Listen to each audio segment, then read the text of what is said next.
સાબરકાંઠા જિલ્લામાં આ વર્ષે ખેડૂતોએ બટાકાના વાવેતરની શરૂઆત કરી તો તેમાં પણ નુકસાન જોવા મળ્યું છે, પરંતુ જે કમોસમી વરસાદ વરસ્યો છે વાવેતરને અસર કર્યો છે અને ત્યારે સાથે સાથે આ વાતાવરણમાં વારંવાર બદલાવને કારણે ઉત્પાદન ઓછું થવાની શક્યતાઓ વર્તાઈ રહી છે। બટાકાનું જે વાવેતર થયું છે તો ખેતરોમાં પાણી ભરાઈ જવાને લઈ નુકસાન જોવા મળ્યું। આમ તો બટાકાની ખેતી પાછળ 1 વીઘા દીઠ 50 થી 55 હજાર રૂપિયાનો ખર્ચ થાય છે, પરંતુ જો બટાકાની સિઝન દરમિયાન યોગ્ય વાતાવરણ જળવાય તો બટાકાના પાકને નુકસાન સહિત ઉત્પાદનમાં ઘટાડો થવાની શક્યતાઓ પણ વધી રહી છે।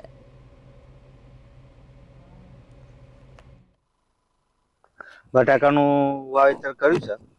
20 વીઘા કોન્ટ્રાક્ટ ફાર્મિંગ છે, એમાં 5 વીઘા વાવેતર કરી ગાલી છે અને એ વરસાદ પહેલા કર્યું હતું। વરસાદ પછી આવ્યો એ થોડું બટાકાનું બેડ તો વહી ગયા અને બટાકા બહાર આવી ગયા છે।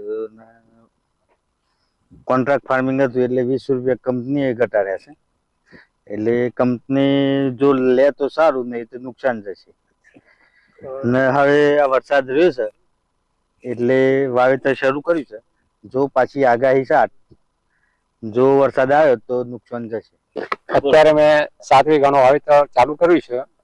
વરસાદ બંધ હોવાથી ચાલુ કર્યું છે અને જો વરસાદની આગાહી છે અને જો વરસાદ પડશે તો એમાં નુકસાન છે અને જો શિયાળાની અંદર જો ઠંડીનું પ્રમાણ વાતાવરણ સારું રહેશે તો એમાં બટાટાનું ઉત્પાદન સારું મળશે અને જો ઠંડી ઓછી રહેશે તો એના લીધે બટાટાની સાઈઝ ઓછી બનવાના કારણે પછી ઉત્પાદન ઘટે છે।